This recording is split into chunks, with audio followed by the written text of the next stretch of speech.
जेके late 99 में आपका स्वागत है। जैसा कि इससे पिछली वीडियो हम रैक, लीड स्क्रू और फीड रॉड बनाए और आज आपके लिए हम दूसरी वीडियो लाए हैं नॉर्टन गियरबॉक्स और क्विक चेंज गियरबॉक्स। ये दोनों एक ही है।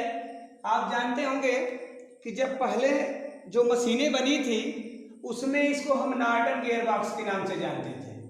इसको किस नाम से जानते थे? नॉर्टन गियरबॉक्स के नाम से। अब उसी को हम जानने लगे हैं क्विक चेंज गियरबॉक्स के नाम।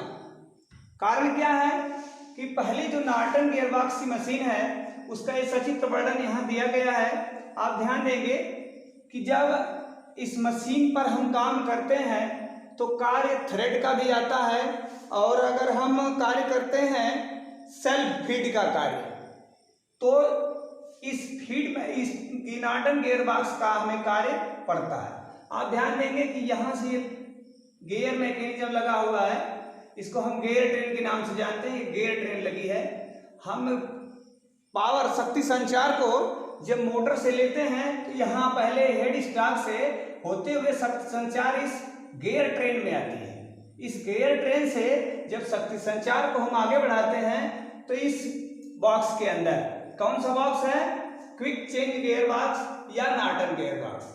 आप ध्यान देंगे इस नॉर्टन गियरबॉक्स में इस पूरे मैकेनिज्म में पूरे गियर कौन से लगे होते हैं? स्पर गियर लगे होते हैं। कौन से gear? Spur gear. Spur gear का मतलब इसके दांते सीधे सीधे कटे होते हैं। वो कौन से गियर होते हैं? स्पर गियर होते हैं। आप इधर देखेंगे ये इसके पूरे दांते सीधे सीधे कटे हैं। यहाँ के भी गियर इसके दांते सीधे कटे हैं और एक साथ जो ये एक सेट में पूरी शाफ्ट में कितने गियर लगे होते हैं? 9 गियर लगे होते हैं। यहाँ ये कितने गियर हैं? 9 गियर लगे हुए हैं। और यहाँ एक बात और लिखी गई है, शाफ्ट। इसमें एक शाफ्ट लगी होती है जिसको हम सप्लाइंग शाफ्ट के नाम से जानते हैं। सप्लाइंग शाफ्ट पे ये सप्लाइंग शाफ्ट है जिसके साथ ये लीवर लगा हुआ है। इस लीवर को हम एडजस्ट करते हैं। अभी मान लीजिए कि हमें लीड स्क्रू चलाना है या फीड रॉड चलाना है तो हम ध्यान देंगे जब मशीन को यहाँ से इंगेज कर लेते हैं, मशीन की चाल चल जाती है तो हमें ये लीड स्क्रू का पॉइंट है और ये फीड रॉड का पॉइंट है।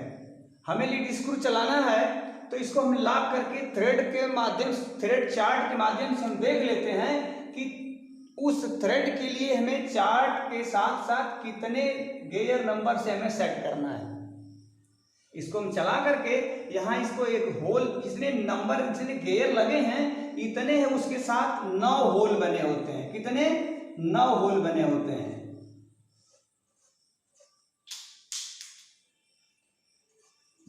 अब 9 होल बने होते हैं। जब ये इस 9 होल के साथ जिस नंबर में हमारा थ्रेड चार्ट बता रहा है कि हम इसको लगाएं, यहां से इसको खींचते हैं। खींचने के बाद उस होल नंबर मान लीजिए चौथे नंबर में आया, इस चौथे नंबर में इसको लॉक कर देते हैं और मशीन की चाल चल पड़ती है उस थ्रेड के अनुसार जो थ्रेड हमें बनानी है, अर्थात इस लीड स्क्रू का प्रयोग हम करते हैं। अगर हमें फीड रॉड का कार्य करना है तो हम इसमें चाल की बात है जहां तक कि यहाँ से मैकेनिज्म चल रहा है, यहाँ से आ रहा है और ये सीधे सीधे फीड रॉड चलने लगा। फीड रॉड का कार्य है कि जब हम कार्य को करते हैं हाथ से तो इस बताया गया है आपको इससे पहले कि जब हम हाथ से कार्य को करते हैं तो बहुत दूर तक अपने हाथ को नहीं चला सकते, इतना ही चला सकते हैं।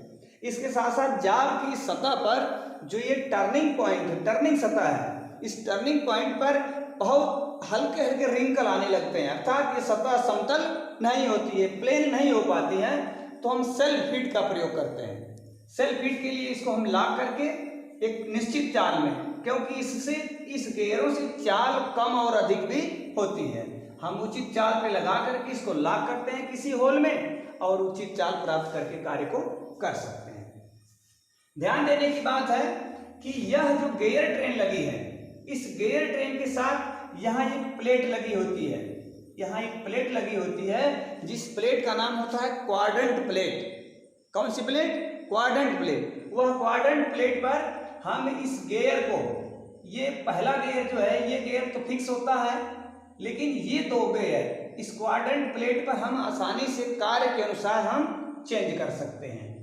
ठीक है। अब ध्यान देने की बात ये कि अगर हम कार्य करते हुए कभी चाल हमें इधर से अर्थात कि हेड स्टॉक से टेल स्टॉक के तरफ ले जाना हो या टेल स्टॉक से हेड स्टॉक की तरफ। चाल अगर चेंज करना हमें है तो यह लगा हुआ भाग यहाँ का है, ये टम्बलर लीवर। ये क्या है? Tumbler lever. इस टम्बलर लीवर के सहारे, टम्बलर लीवर के सहारे हम गियर की चाल को आसानी से चेंज कर सकते हैं। यहाँ ध्यान देने की बात यह है कि ये टम्बलर गियर ये 3 गरारियों का एक सेट होता है।